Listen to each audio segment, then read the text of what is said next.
Hello, this is the Bureau of Lost Culture. I'm Stephen Coates. Now I'm sitting here in the bureau, in the dusty Bureau of Lost Culture, thinking to myself that this is a rather curious episode. Now we hope that all our episodes are curious in one way or another, for we are dedicated to recollecting and collecting half-remembered, half-lost, half-forgotten wonderful stories from the other side, from the underground, tales from the counterculture, oral testimonies, and all that wonderful stuff. But the reason that today's episode is curious is because it was meant to be something else altogether. Back in 2020, I had the idea to make a programme about a street in London called Ladbroke Grove. And in fact, that programme is still being made. And I had the idea to interview one of the more famous denizens of that street, somebody who, for me anyway, is completely associated with the counterculture, the author Michael Moorcock. In a series of conversations that took place at the end of 2020, in the depths of lockdown and just before the American election, when he was in Texas where he's lived with his wife Linda for 25 years, and I was on the north coast of Scotland at a place called Findhorn. We wound and wandered our way through his life in London and in the counterculture, and we never really actually got to Ladbroke Grove. But I don't think you'll be disappointed. We'll return to that wonderful street on another occasion. Now, if you know Michael Moorcock, if you know his books, no introduction is necessary. If you don't, you're in for a treat. He was born in 1939 in London. He is, people would say, a British science fiction and fantasy author. He was also the editor of the magazine New Worlds and led the New Wave movement in science fiction in the 1960s. But his career started much earlier when, as a teenager, in 1956, he began selling fiction to various British pulp magazines. He was the editor of Tarzan's Adventures. He also edited the Sexton Blake Library for a while.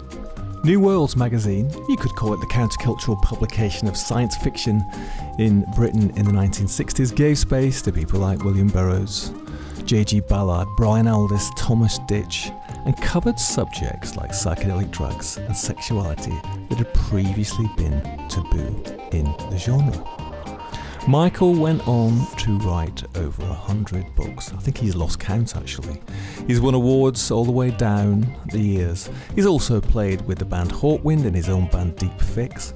In the 80s, he kind of reinvented himself as a London writer with his books Mother London, Gloriana, The Whispering Swarm, etc. He's cited as a friend and influenced by Neil Gaiman, Alan Moore, Ian Sinclair, and many other people. His characters, Elric, Coram, Hawkmoon, and of course Jerry Cornelius, are much loved by generations of readers. If you're not one of them yet, just check him out. But I warn you, it's going down a rabbit hole. And in fact, our conversations were rather like that. We wandered and wobbled around in his life and times. We cover all sorts of subjects: the Beats, G Ballard, Burroughs, Soho in the 1950s, skiffle, and of course, writing. Story of how he became a writer. There's also an extraordinary revelation which I think even die-hard Moorcock fans and aficionados might be surprised to hear about. Watch out for that one. I gave up trying to edit and structure our conversation and just let it flow like a labyrinthine London street the way it wanted to, as I think you'll hear. Thanks again to Michael and to Linda Moorcock for facilitating this. It was wonderful to spend some time. So here we go. Without further ado, that's enough from me. Let's hear from him. I'm not really that nostalgic for when I was growing up. Michael Moorcock. But there were no cars parked in our streets. We lived in a South London suburb, just an ordinary one. People were not that wealthy when I was growing up. I mean, nobody was. And there was, after the war, I must say, a much more unified spirit. People didn't, and people felt ashamed if they were rich. They didn't like to show off, their wealth, except a little bit. I think in the rock and roll days in Soho, you'd get a lot of white suits and very heavily blonded hair. big that sort of thing. That was probably about the start of the kind of, a time when people started to have money. And particularly when working class people started to have money in the same way that I did, they tended to show it off. I mean, the first time I had money, I went to a funeral, so I had a bloody great Rolls Royce to do it. That when I was in my teens and early 20s, I was earning far more money than I should have been, and that's the way I sort of spent it. And that's the way the first rock and rollers spent it too. Except they didn't buy rollers; they bought sports cars and the like. Probably one of my best memories of Soho is walking along Dean Street, and somebody shouted to me from Dean Street, and it was Tommy Steele, and somebody shouted, "Oh, hi, Mike!" and they were going past. There was Tommy Steele, Wee Willie Harris, and I think Jet Harris, and they're all going past in powder blue suits with blonded hair in this sort of great sports car, and it was sort of it was the sign of we're on top of the world, mate. We're really there, and it was a great sight. So, as a teenager, you were earning enough money to get yourself a green Rolls Royce and drive it to a funeral. Black Rolls Royce. Black Rolls Royce. So, how on earth were you making enough money? I was writing comics, and I could write comics really quickly. I was a very wealthy teenager. I wasn't such a wealthy 20-year-old and so on, but at that point, I was making a lot of money writing comics. I mean, I could make my rent with one day's work and everything else, that I needed for 2 days' work, and then the rest was left over for fine dining and the like. So I guess after the deprivations and the hardship of the war, and of course the previous decade, when people did get money, they wanted to show it off by material stuff. Cars, clothes, hairstyles and all that stuff, right? Yeah, absolutely. And it's a working class thing. I mean, middle class people were much quieter about when they started to make money, as it were. Now, Michael, I believe that you have in the past described yourself as an anarchist, a Kropotkinist anarchist, a specific type of anarchist. Is that true? Are you an anarchist? And in fact, what is an anarchist? Kropotkin was actually a geographer, a Russian geographer, but he was an anarchist, and he was an anarchist theorist, and he was a pacifist anarchist. He wasn't a bomb-throwing anarchist. I was on a television program once where I did say that I was a bomb-throwing anarchist. It's partly because all the other anarchists on the program were being so bloody pious and talking about anarchism and the theory of anarchism and so on, which I do agree with. But I just felt it was time somebody threw a bomb. Every so often anarchists get like that, and it gives them a bad name, terrible name, and it's my fault. I am a theoretical anarchist. That is to say, it's a strategic position to be in, because you don't have to vote, but you can vote, particularly if it's a strategic vote, of some kind or other, and basically it's just being yourself. And if somebody says what political shade are you, you just say I'm an anarchist. A non-practicing anarchist is what I am. Well, listen, I heard also that you had a political background. You were a member for a while. In fact, maybe the chair, were you, of the West London Anti-Fascist Youth League? There's about 6 of us, as usual. Most of these parties, about 6 of us. We infiltrated the fascists party, who are also about the same number, I would imagine, maybe a few more at that time. This is the fascist party that followed Mosley, British Union of Fascists, which they had a shop in Portland Road near Holland Park. In the window of the shop were records of Hitler's speeches, and the record company was called Phoenix Records, so you can get an idea of what they were aiming for. And it was a place that had originally been run by a guy called Arnold Leese, and Leese had called Mosley a kosher fascist, but it didn't go far enough. And by the time we were infiltrating the organization, and Leese was dead, and his widow was still running the organisation. And now they were concentrating as much on black people as Jewish people. They decided everybody in Notting Hill is going to rise up and get rid of all these black people.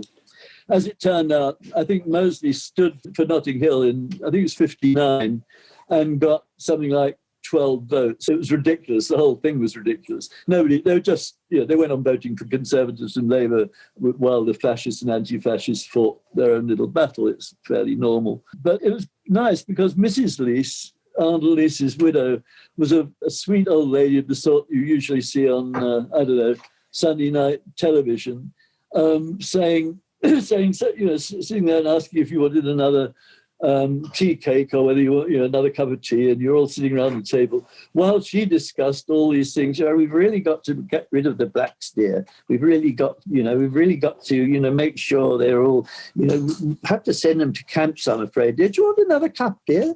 And it went on like that. And we were we'd infiltrated it, but we'd infiltrated nothing in a way, if you know what I mean.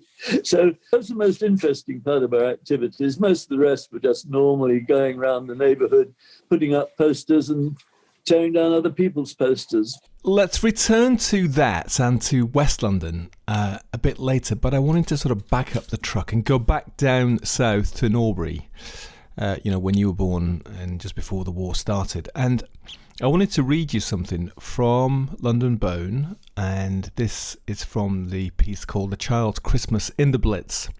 You wrote, "Dear Jean-Luc, because you said that you were curious about my memories of growing up and celebrating Christmas during the Second World War, I'll tell you. Well, Christmas at that time had a special luminosity, a particular atmosphere which I've never been able to recapture, perhaps because I was born into a world darkened, of necessity, by conflict, in which one dull day would be followed by a black, black night, sometimes suddenly filled with noise and brilliant explosions." So that's where it all began, right? I mean, what was your first experience of London? What was London like at that time? South London had been the worst recipient of the V bombs. What had happened was that Churchill was sending false information to the German War Command, which was basically that all of our really serious installations were in Norbury and Mitcham and Streatham and places that in fact had no strategic importance at all. They were sending information back to the Germans saying, oh, you've just struck an important factory, which happened to be our house, as it were. So the Germans were focusing the B bombs, the B1s and the B2s, the rockets, onto our area. So yeah, we got a lot of those bombs. We didn't get anything like as much as the East End during the Blitz. I mean, that was the worst of it. The B bombs were really terror weapons. They didn't have any functional use because they'd already lost the war. I mean, I think they were called vengeance weapons or something like that. I think just to hit us in spite of them having already lost. So it was a strange thing. The war had been won almost, and yet we were being bombed to bits by the B bombs. One did get my school, and there's a film which the filmmaker made of his early life, which is pretty much exactly the same as mine. And there's a scene where the kid gets to school and the school's been bombed and everybody's really having a great time climbing over the ruins. I was supposed to go to school around that time and a V bomb got the school, so I was very pleased with that. Nobody killed. Unlike you, I'm not a born Londoner. I'm an immigrant, as they say, and I wondered, actually, I think that for us incomers, we quite often have a sort of romantic view of the city, which may or may not be shared by people who were born here. And London became a whole being, monstrous and brooding at times in your books later.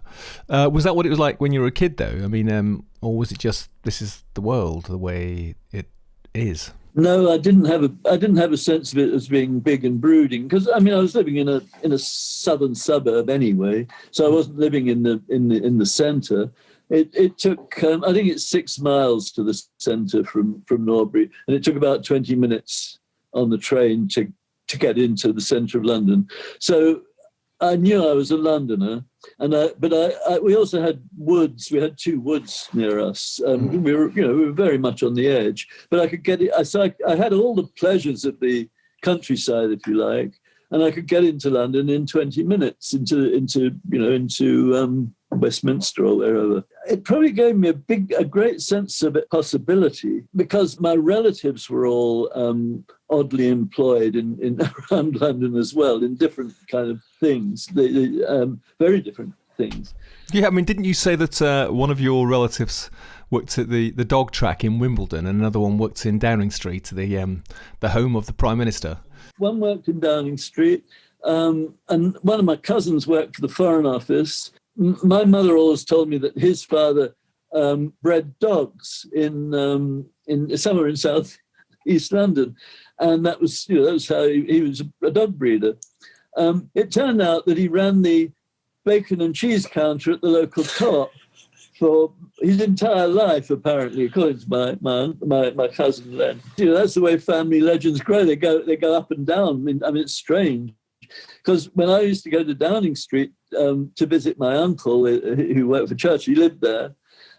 He'd show me a huge picture of Disraeli, which stood at that point on the first level of the staircase in Downing Street when you started to go upstairs. Great big, full portrait of Disraeli. So that's your ancestor. And, and so I grew up thinking that I was Jewish. I actually grew up with guilt, with survival guilt for the Holocaust, because I thought, well, we must be Jewish. It turned out that when my wife did one of these, DNA tests, that I couldn't be more British. That's all I've got. British. I've got nothing else in me. Scottish, Irish, and English. That's it. And my family did this too. My family in the 1930s claiming to be Jewish and not being Jewish in any way. I mean, I don't look Jewish, and people always used to say, well, you don't look Jewish. I said, well, I'm Jewish, but I'm not Jewish. And I found this out, 5 years ago? It's a very strange thing to discover. I spent an enormous part of my life and my energy and my spirit, whatever, writing 4 books to try to get the Holocaust, to see how the Holocaust came about, out of serious survival guilt. I mean, I felt I had to do this because I had to pay back somehow. And then it turns out, I needn't have done it. It's probably the best story of all. And it's too late to tell it too. I mean, I'm too old to tell the story now. Well, you've just told it. That's extraordinary. I've got to say, Michael, I mean, it's kind of just desserts though, isn't it? Because in your autobiographies, like books like The Whispering Swarm, which are purported to be autobiography, fiction creeps in, they get fictionalized, and now it's kind of turned around and bit you on the bum, because it turns out that your actual biography was part fiction. Yes, that's right. Not the bit I thought was fiction. There we go. Revelations. Michael Moorcock is not Jewish after all all that time and all that writing.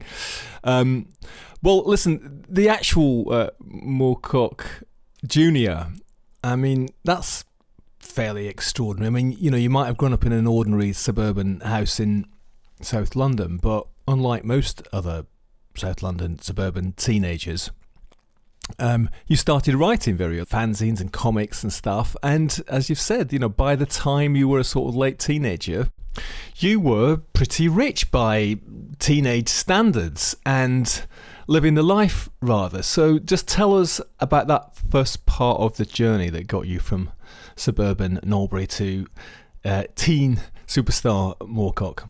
Well, I mean, I did what every teenage superstar does, which is to hire a Rolls Royce or buy a Rolls Royce. I was pursued by Mark Bolan one time down Ladbroke Grove, him in a Rolls Royce and me on my bike.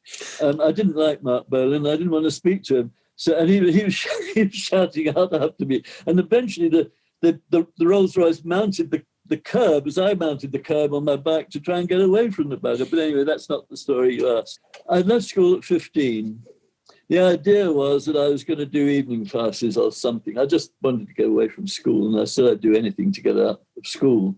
And I got a job, a shipping company. I doubt if there are very many of this kind of shipping company around anymore in the city, where I had to take bills of lading and such things to various embassies to get signed. And then I had to take them down to the docks.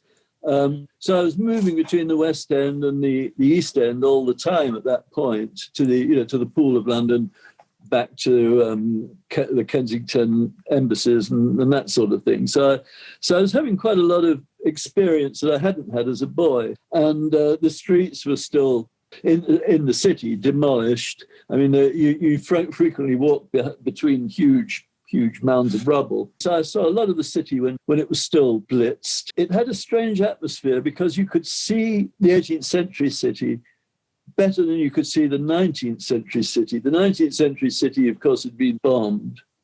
And so that had gone down. But things like the Monument and St. Paul's and the various other 17th century, 18th century buildings had remained. So there was this sort of Palladian, this being more in the 18th century, and walking between the monuments of the 18th century that were visible than there was, say, of the 20th, when the monuments are obscured by larger buildings and so on. So it was very interesting to be able to do that. Also, we had a huge shipping industry. I mean, we were the center of an empire, of a huge empire, still at that point. So the ships were still coming in, and the pool was still full, and the docks were still alive in a way that now they're only alive with newspaper offices or whatever, strangely. And so I did get a very strong sense of historical London, I think, more of the 18th and more of the 17th and 18th than of the 19th. So maybe that's what I put into Whispering Swarm too.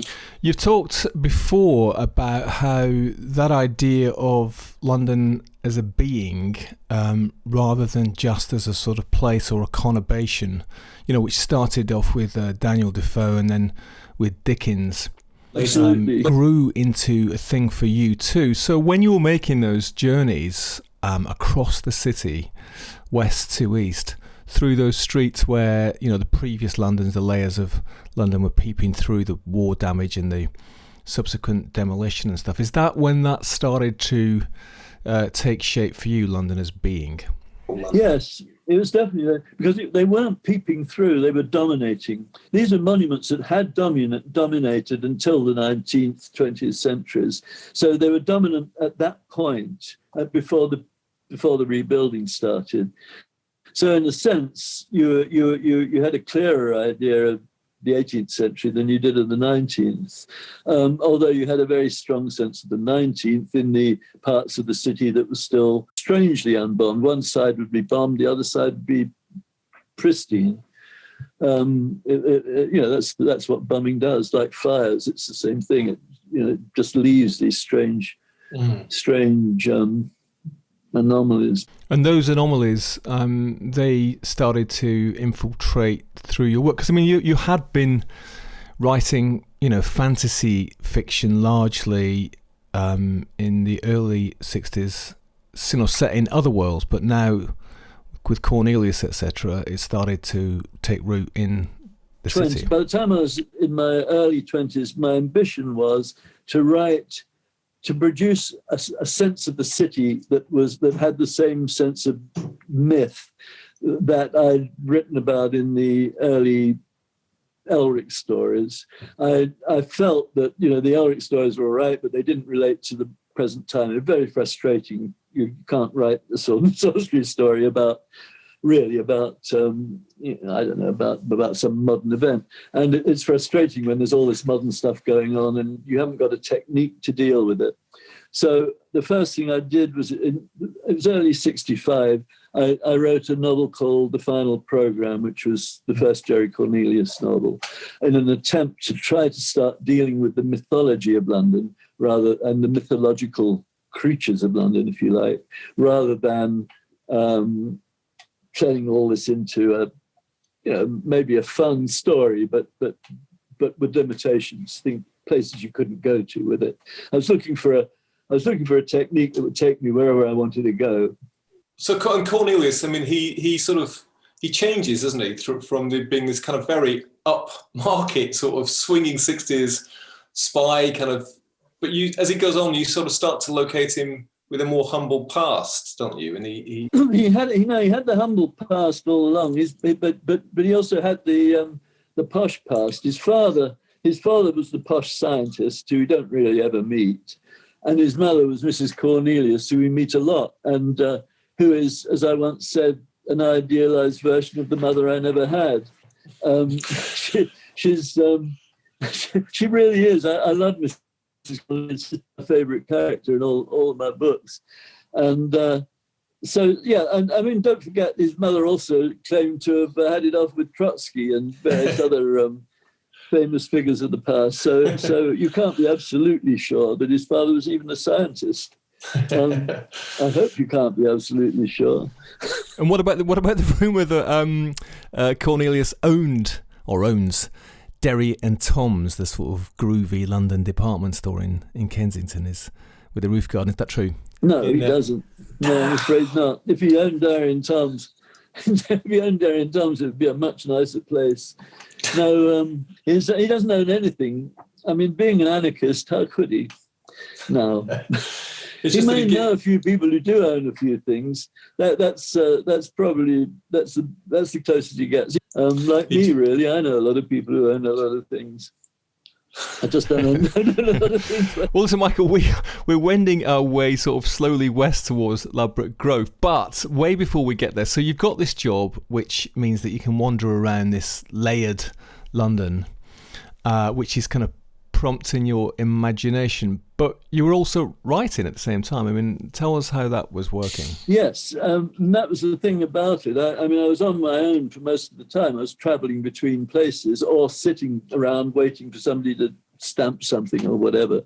So I had plenty of time to read and to write. And so I was producing fanzines at the time.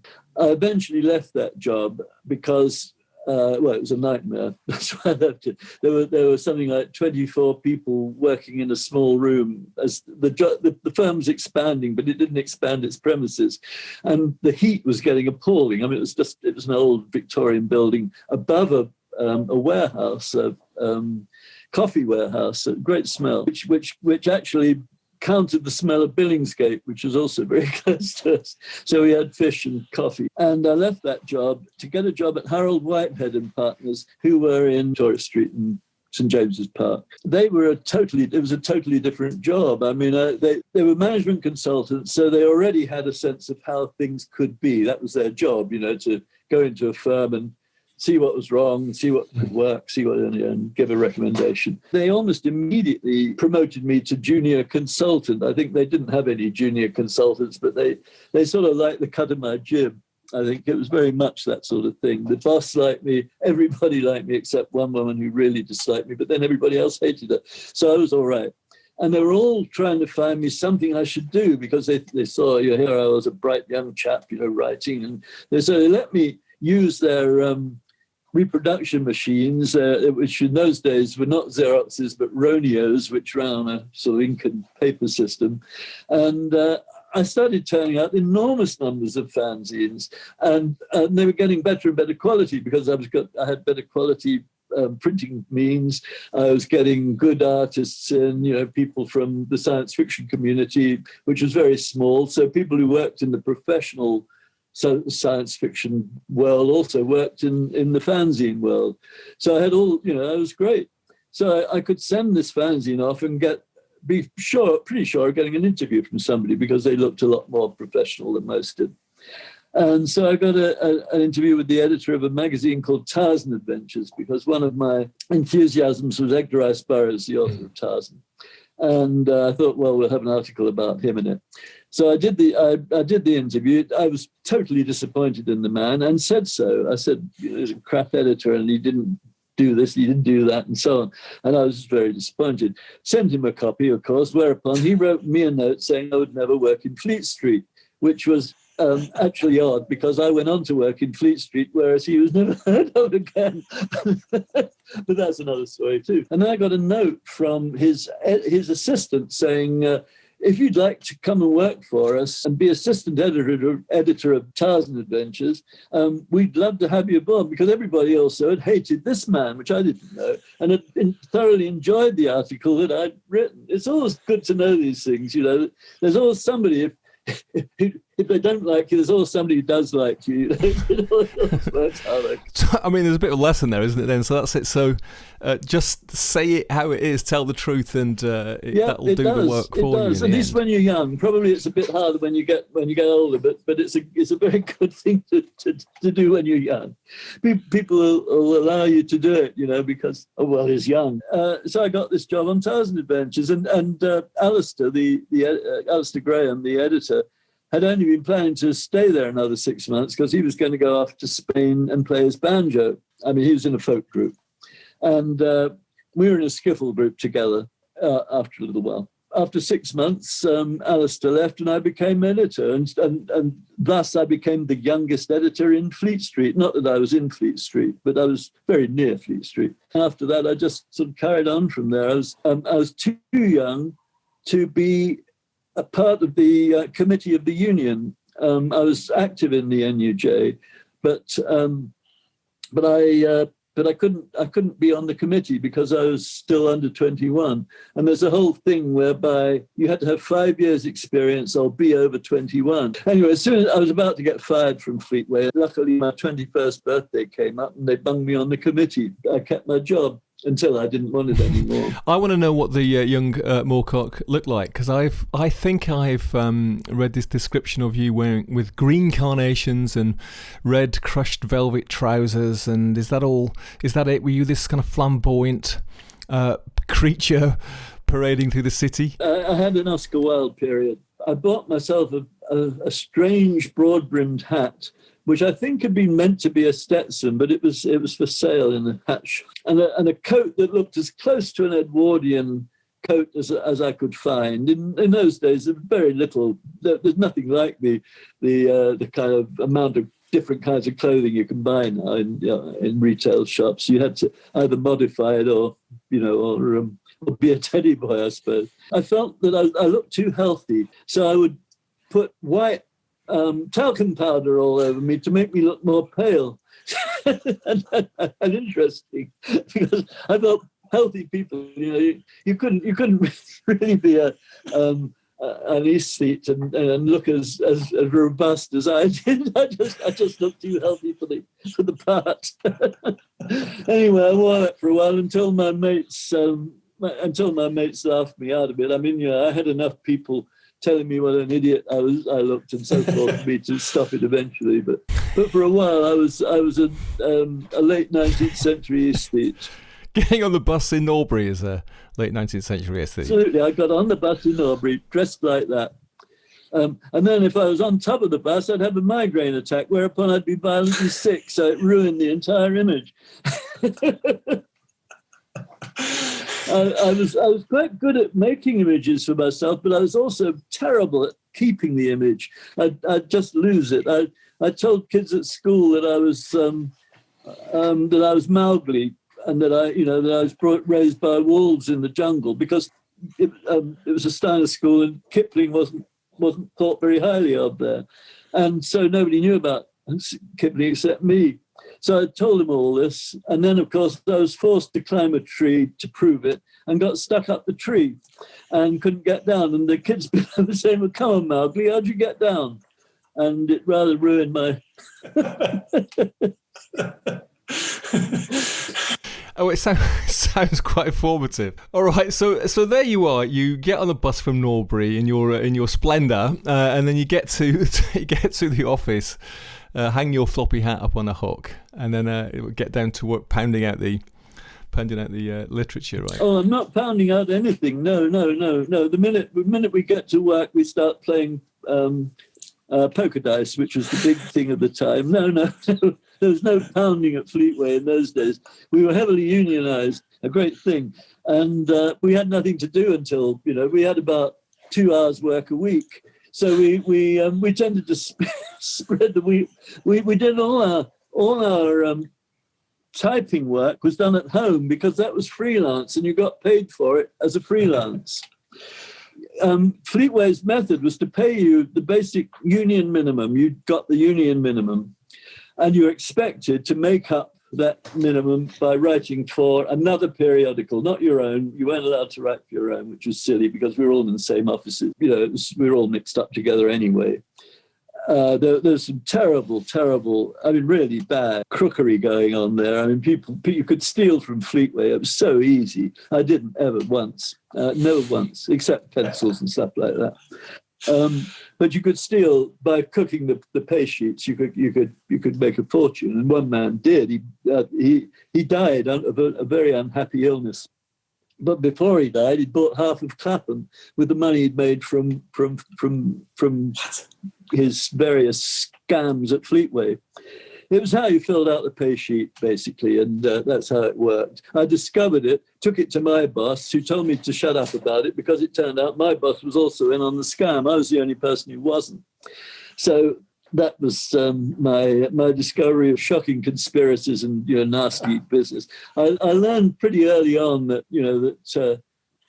that people go crooked pretty quickly. I mean, and I don't know if I would have done or not, but I didn't at the time. I was shocked and disgusted and wrote several very bad stories about it. So when were you writing the comics then? I was writing comics at home and selling them to Fleetway, essentially. What I was doing was ordinary editorial work at Fleetway, which was laying out comics, laying out annuals. I was working on Sexton Blake, so most of my work was on a small paperback thriller series, which came out twice a month. That was my first job, which is to check read manuscripts, do blurbs, all the usual stuff. And the comic stuff was done because I was part of that team. We all worked on similar things. I worked in an office with the guys who did Lion and Tiger comics, which were very popular. They were the sort of most popular comics of the time. And I wrote for those. And I also wrote for Thriller Picture Library and Cowboy Picture Library. I was particularly fond of Kit Carson, who, now I live in Kit Carson country, I discovered was actually more of a hero than I thought he would be, but not at all like the Kit Carson I was writing about. Is that why you ended up, you and Linda, living in Texas? Yes, it was pure romance and it was foolish. It was the stupidest thing I ever did in my life. 25 years. I could have been living in California. Linda wanted to go to California, but I didn't because I thought I was only going to be here for a short time and that I could learn the culture, or learn the mysteries of the culture as I saw it, or at least try. And then we'd be on again and we'd probably be off to California, or we thought of Ireland as well. I just didn't want to live in England anymore at the time. No, did Linda. Linda's American, and well, as you know, and she'd had so much shit in England. Americans get an awful lot of shit. They put up with it, usually because they're so enamored of the English that they'll accept it. Linda is not enamored of the English. Her remark is that if I'd have known they were not all like him, I'd never have gone. She thought all the English were going to be like me for whatever reasons, and they weren't. And she was insulted many times, casually insulted in my presence. I mean, I wouldn't have believed it if I hadn't been there. And being not enamored of the English, she tends to prefer Ireland and Scotland. Actually, probably if we had our others, we'd be living in Scotland. I'm not saying that because you're currently living in Scotland, but that's where she was happiest, and where we liked it there. Maybe Neil will let us go and live on his island with him. Yeah, Neil Gaiman, he's got that place on that tiny island off the coast of Skye, which, if anybody doesn't know, is a wonderful, magical, mysterious island off the west coast of Scotland. We spent a bit of time there. But circling right back, so you're off Fleet Street playing poker dice, turning in comics, and you left Norbury by then, hadn't you? So where were you living? I lived in, let me see, I lived in Chelsea for a bit, which was in those days just an ordinary, slightly rough area, actually, most of Chelsea. It wasn't King's Road as it is now. It's just a regular main street with ordinary shops in it. A few slightly posh ones, but nothing much. And I lived in Holloway for a while, in a house owned by Mr. Usher, which became significant because whenever the traffic went past, the whole place shuddered, and you felt it was about to fall down any moment. Anyway, that was the house of Usher. I lived in one or two, places around London. Usually cheapness was the main reason, because I was living at home. That was the other why I was so rich for a while. I was living at home when I first started to get rich. That was when I was writing comics and I was making a huge amount of money, and I was not really paying a lot to my mother for my overheads. So, and I wasn't living at home very much, but I was tending to sleep at friends' houses and that sort of thing, and gradually getting into what you might call the life of a Soho bohemian, which is, I suppose, what we were.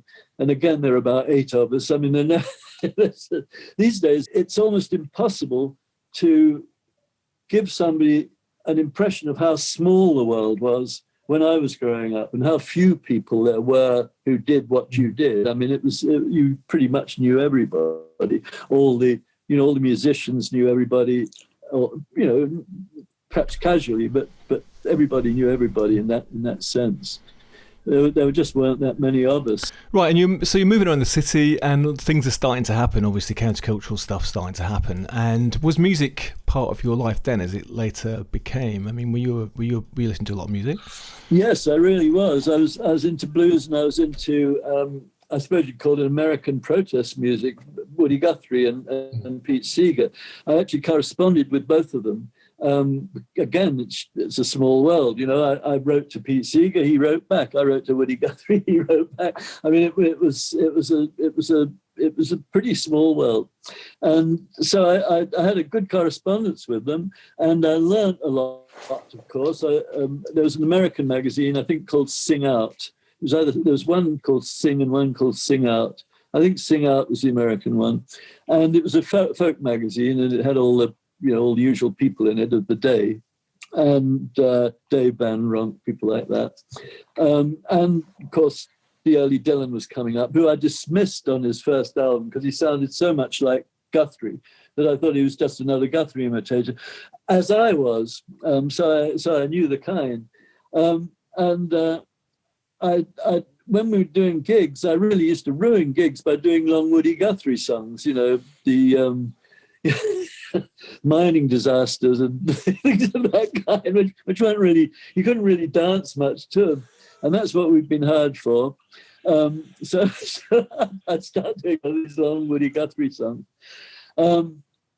Anyway, and blues, of course, in the shops that imported American records at great expense.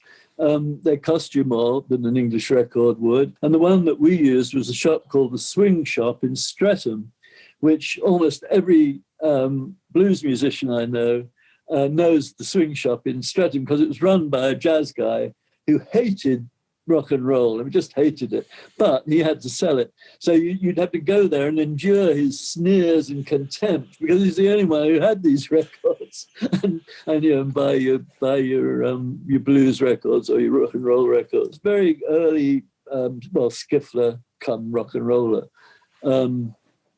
Originally, I was very snotty about rock and roll, the way all skifflers were, and then gradually we combined our talents, because there weren't that many talents to combine. And in Soho itself, it was pretty groovy, wasn't it? Kind of international feel to it, and some very cool clubs. There was the Skiffle Club in Greek Street, which was really where all the blues people and the skiffle people hung out. And then there was the Two Eyes in Old Compton Street, which is where all the rock and roll people like Tommy Steele and co. all hung out. And the skiffle scene grew into the blues scene with people like Alexis Corner, who were already into blues. And Alexis used to run a kind of blues workshop where he talked about the blues and played blues riffs and so on. So you could learn quite a lot from Alexis Corner, who really was the core, even though he wasn't very good himself. I mean, he had a terrible voice himself, but he really was the core of the whole London rock and roll scene. The Liverpool rock and roll scene was quite different. It was to do with Buddy Holly, the good American rock and rollers. We were more blues. I mean, we were Muddy Waters and Sonny Boy Williams and people like that. Were you also at that time becoming aware of the beats in America? And that there was this thing, the counterculture sort of growing around you or with you? Oh, yeah, absolutely. It was there before. The beat, Allen Ginsberg's Howl was incredibly popular. I mean, everybody had a copy of Howl. I wasn't that impressed by Ginsberg, although I liked a lot of his phrases, or by Kerouac. I'd met Kerouac in Paris when I was a kid, when I was 16. There was a friend of mine I was visiting him. He was a friend from San Francisco, and he knew them. And I only met them to say hello, and not how you doing sort of thing. I knew William Burroughs pretty well, but that was, of course, later. He was sort of the last of the beats, really. I thought Kerouac was very conventional, but Burroughs I was really impressed by. I mean, to me, Burroughs was the only real genius to come out of that whole movement, most original and interesting, and the first one to start dealing with the interface between modern man and the modern world in a way that they just hadn't done. They were still far too nostalgic. It was still the old America that was kind of firing them up. That was their engine, which is fair enough, but it was not fired Burroughs up. I was very highly admiring of him. Yeah, and he came to live in London, didn't he? And he lived here for quite a long time. And so that whole countercultural thing, you had this feeling that was something that you wanted to be part of. I didn't want to be part of it. We were it. It was it wasn't that there was just us. And again, it wasn't that many people. So we all got together. We met in coffee bars. We had a pub, a little cafe, and a betting shop. And that was kind of our world for a long time. I mean, we just met in the pub. We drank in the pub, and I didn't bet, but those who did went across and put their money on whatever they were putting it on the betting shop. And then when we were hungry, we ate in a little cafe, and that was about it for quite a long time. There are obviously other places where other people were doing a similar thing, but there were probably only about 3 other places like that where people were doing a similar thing. We didn't describe ourselves as being beatniks or anything like that. I mean, we would rather disgusted at being called anything, I think. We were, I think, by the newspapers, probably called beatniks. Most of us wore duffel coats, those big duffel coats, because they were cheap. They were all ex-service coats. Either were a navy blue one or a khaki one. Those are the two kinds you could get. And meanwhile, I mean, this is 1961. You've already published your first novel, right? No, 61. I started publishing in seriously in magazines, in adult magazines, and that was the first Elric story. I'd sold several stories to Carnell before that, but they were just pretty conventional stories, nothing much. Still working at Fleetway. I met Carnell in a pub across the street from Fleetway with some friends who they just happened to be mutual friends. He was getting nostalgic. He was saying, I wouldn't mind a story, try a story. I like the old Conan stories. Remember those? Yeah, this and that. And I said, yeah, I can. I always did. I can do you that. Because it's like an actor. I can write that. Yeah, I can do that. I once did a whole series of Speedway stories in which I unfortunately had the Speedway going the wrong way around the track, the cars going the wrong way around the track, because I'd said I was a Speedway expert. That didn't last for very long. So I'd actually started to write a Conan story some years before at someone else's request, but the magazine had folded. And so I sort of looked at it and gave that to Carnell. And he said, well, actually, I didn't want a Conan story. I wanted a new story. So I thought, okay, I'll try and do something that's as different as possible from the other sword and sorcery stories. There weren't that many about. I tried to do something that wasn't Lord of the Rings and wasn't Conan. And it was the first Elric story, and that was published in 61 in Science Fantasy. And I thought that was the only story. I mean, I just thought it was another story and I'd be on my way doing something else. Little did you know that 60 years later, you would still be writing an Elric story. Yeah, I mean, I can't believe it. You know, I mean, it went well. And I never expected anything to go particularly well. You know, I was just a working writer. I'd never had a success, as it were. And so I thought, okay, fine. You know, it was, I think, 2 guineas 1,000. He never put my rates up, never put them up. Jimmy Ballard and Brian Aldiss, he put their rates up as they started to sell, never put mine up, the bastard. Anyway, I'm a fast writer, so I started writing him Elric stories and other stories of the same kind. With Lord of the Rings, they started this whole fantasy thing in England, and with Conan in America, that was those are the three things that started the fantasy revival. I mean, the living writers anyway. It revived the dead ones as well, but that's another story. Fritz Leiber, me, I think, and Tolkien were the only 3 writers writing that kind of thing, and all very different. Yeah, and then 2 or 3 years later, you get offered the editorship of New Worlds, this science fiction magazine. And you're still really young, even though you're published, and you've been doing all this, you know, comic, magazine type work, editing, writing.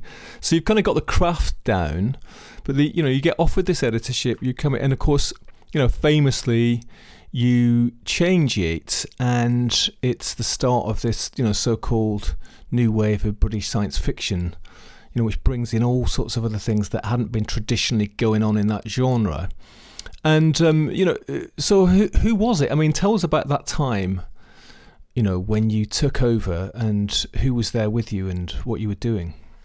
There were 3 of us, Jimmy Ballard, G Ballard, and a writer who's not very well known now at all, but deserves to be, called Barry Bailey. And we were all very close friends. We were all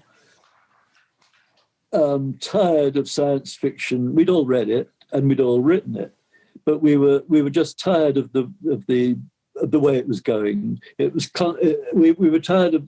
Partly, it was nothing to do with spaceships or anything. We weren't interested in spaceships, but we weren't rejecting spaceships. You know, the story goes, the usual kind of news story goes, rejecting spaceships, ray guns, and aliens. Moorcock and Ballard, let's say, and so got the new wave going and made it all about the interior world and you know, the mind and so on. And that's not really how it worked. We weren't interested in space stories. Barry was, I wasn't. I was never interested in space. People landing on the moon and all that stuff just left me uninterested. It was something in the distance that you weren't particularly interested. A friend of mine, Jack Trevor Story, believed until his dying day that the whole space race was a fake, and that it was fake news, and it had been made up in a TV studio somewhere in, I think, in Newcastle.